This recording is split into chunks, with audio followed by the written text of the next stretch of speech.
जय हिंद मु प्रभास स्वागत करछि आपण समस्त को आवर CHSE 0.2 को आज आम हिस्ट्री जो रही प्लस टू सेकेंड ईयर ऐतिहासिक उपादान जो विषय रही अध्ययन करबा। ऐतिहासिक उपादान विषय प्रत्नतात्विक उपादान विभाग को अध्ययन करबा। वर्तमान जेहेतु इतिहास पढ़ुचे तेणु इतिहास पढ़ा आवश्यक कहीं हो पड़े। देख इतिहास पढ़ा आवश्यक ये कौन देश आउ कौन जाति विषय अध्ययन करने इतिहास पढ़ा निहाती दरकार। जमती आम कहीपर कि आम जदि चीन सिविलाइजेशन कथा बा चाइनीज सिविलाइजेशन कथा विषय आम जदि जानवा चाहूचे ताहले चाइनार इतिहास अध्ययन करने दरकार। सेमती आम जदि ग्रीस सिविलाइजेशन कथा जदि जानवा चाहूचे ताहले ग्रीस देशर इतिहास को अध्ययन करने दरकार। ठीक सेमती आम जदि हरप्पा और मोहेंजोदारो विषय जानवाई चाहूचे ताहले भारतर इतिहास अध्ययन करने दरकार। तेणु कौन देश बा कौन जाति संबंध में आम कि जानवाई चाहिए ताहले इतिहास निहाती पढ़ा दरकार। कारण इतिहास एभली किसी घटना घटी जाए जहाँकू कि कौन कर इतिहास स्थान दि जाए। तेणु आम इतिहास पढ़ा किपरि जदि इतिहास रचना करा जाइथिबो ताहले ही इतिहास पढ़ा जाय परिबो। जदि इतिहास रचना हेई नथिबो ताहले इतिहास पढ़ा किपरि। तेबेले ऐतिहासिक माने किछि इतिहास लेखंती ना से माने किछि उपादान को कौन करथांती कि आधार करिथांती। जेमिति आम जेतेबेले जने खाद्य रोषेई करूछि से समय ताको कौन आवश्यक होउछि जेतिकि खाद्य तैयारी करिवार सामग्री आवश्यक होउछि से समस्त सामग्री को से प्राप्त कले ही खाद्य तैयारी करि परिबो। ठीक सेमिति जो ऐतिहासिक माने अछंती से ऐतिहासिक माने केतेबेले इतिहास लिखिबे किछि उपादान को आधार करी लिखिबे। कौन से उपादान सदरु साहित्यिक उपादान हे पारे, अभिलेख होई थाई पारे, वैदेशिक विवरण हे थाई पारे, मुद्रा हे पारे, सेमति माटी पात्र हे पारे बा कोनोसी धातु पदार्थ हे थाई पारे। एई समस्त उपादान को आधार करी कोन कर जाउची इतिहास रचना कर जाउची। आमे गोटे गोटे करी देखिबा कौन से साहित्यिक उपादान कौन, माटी पात्र कौन, मुद्रा कौन, एटा गोटे गोटे करी आमे कोन करबा अध्ययन करबा। एथिपई व्यस्त हुआने किंतु जेतेबेले इतिहास रचना करूचे ना आजिर जुगरे आधुनिक जुगरे आमे बसवास करूचे आ आजिर जुगरे इतिहास रचना करबा पई मध्य कोन आवश्यक होउची सही उपादान आवश्यक होउची। सही साहित्यिक उपादान हे पारे, वैदेशिक विवरण हे पारे, मुद्रा हे पारे। तो सही उपादान को जदि आमे प्राप्त करबा ताहले ही कोन हबो इतिहास रचना करबा आम पक्षे संभव हबो। किंतु आमे जदि देखिबा अतीत रे ग्रीस आउ रोम ठीक सेमिति भारत देश मध्य कौन इतिहास रचना करने एमाने तत्पर नथिले। परवर्ती समय रे आमे जानिचे कि हेरोडोटस जे थिले से ग्रीस रो अधिवासी थिले आ से इतिहास रचना करथिले। जोथि पई हेरोडोटस को कौन कह जातला बा इतिहासर जनक बोली कह जाता बा फादर ऑफ हिस्ट्री बोली कह जाता। हेरोडोटस को परे थिसुडाइस जे थिले से इतिहास रचना करबा आरंभ करथिले। तो ठीक सेमिति ये कोथर थिले, ये थिले ग्रीस रो थिले।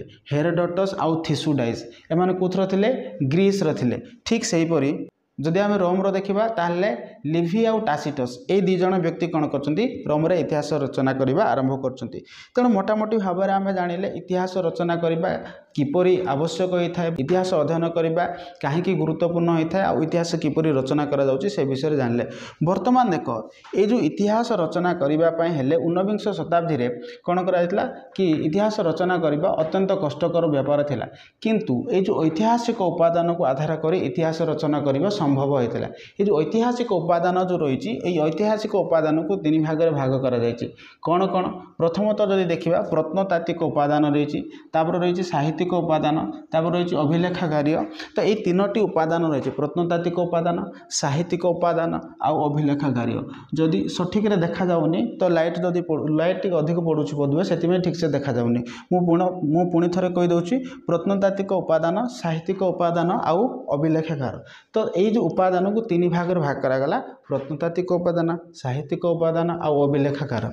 ये जो प्रत्नतात्विक उपादान कौन आपको विभिन्न भाग में भाग कराई कौन कि अभिलेख है, मुद्रा है, सर्वेक्षण खनन है, कला और स्थापत्य है।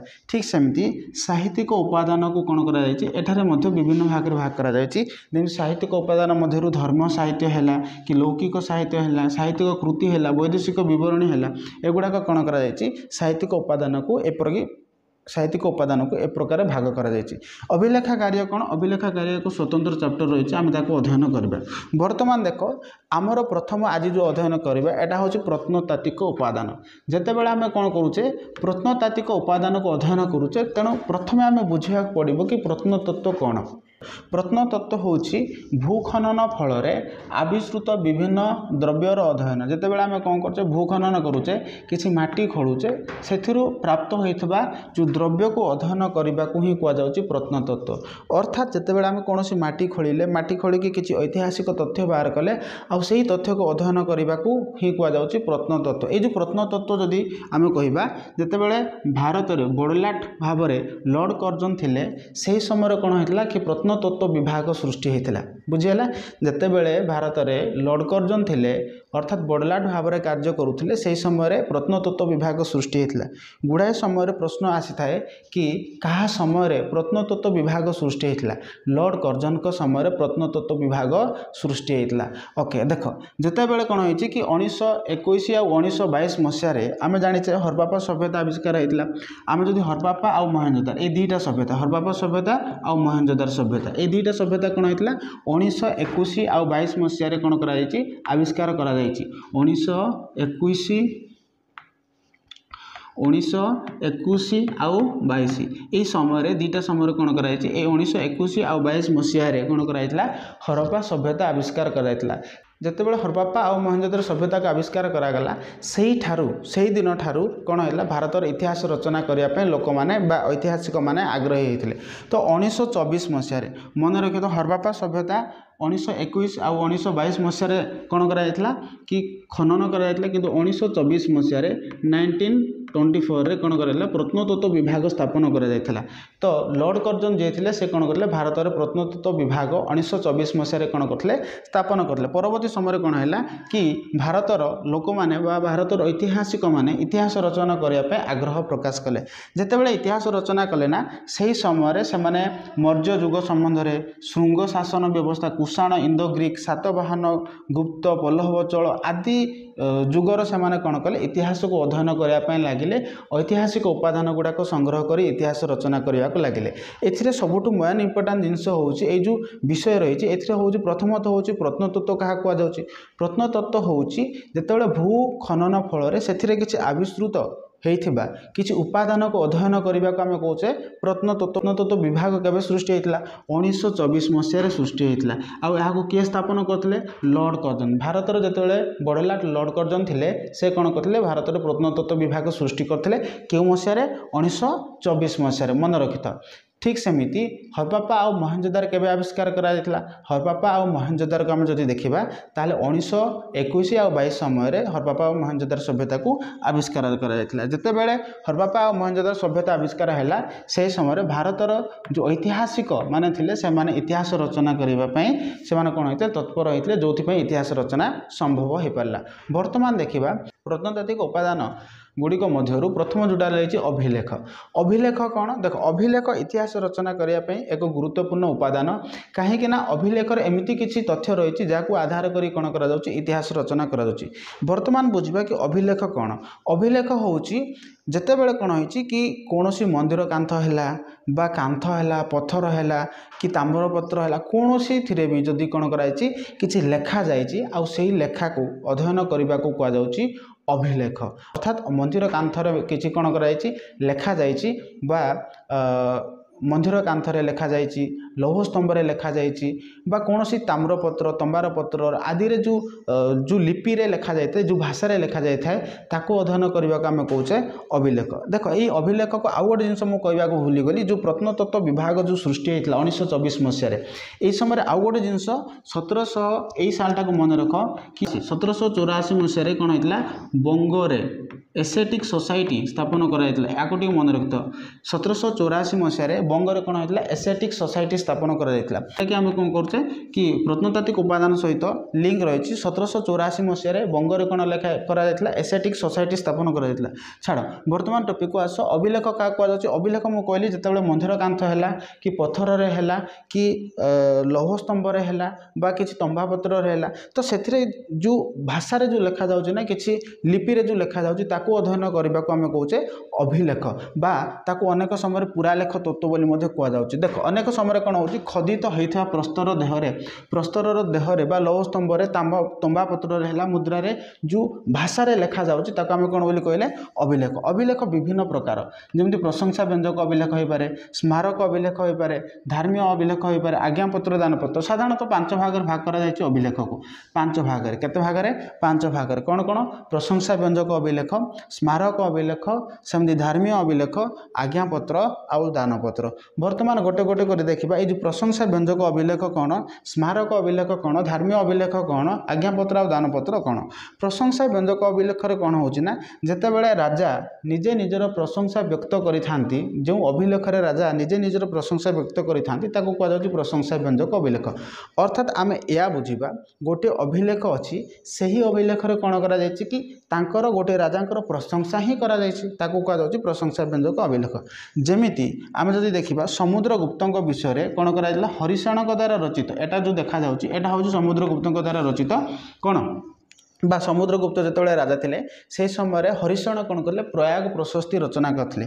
ये जो प्रशस्ति देखो यहाँ गोटे लौह स्तंभ रचना कराइला आपको कहला प्रयाग प्रशस्ति समुद्रगुप्त विषय रचना कराई।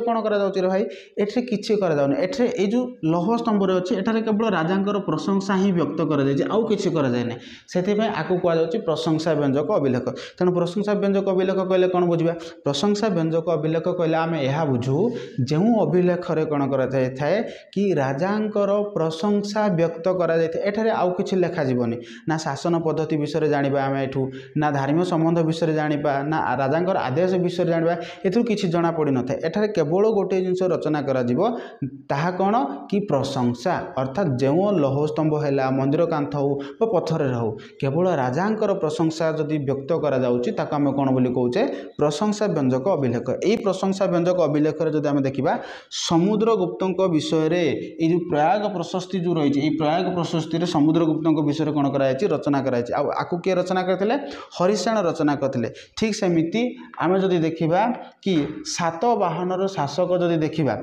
है सातवाहनर शासकों विषय कौटे लिखा जाए नासिक प्रशस्ति रचना कराई। यही प्रशस्ति गुड़ाक मोस्ट इंपोर्टाट मल्टीपुल पाई कारण एगुड़ाक प्राय एग्जाम रे पड़ी थाए।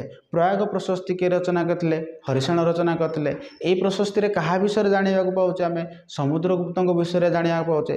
प्रयाग प्रशस्ति गोटे कौ प्रकार अभिलेख एटा हूँ प्रशंसा व्यंजक अभिलेख तो ए प्रकार प्रश्न गुड़ाक आसी थाए। ओके ठीक सेमती आम जब देखा नासिक प्रशस्ति रे कहा विषय जानी था सातवाहनर शासक विषय जानी था।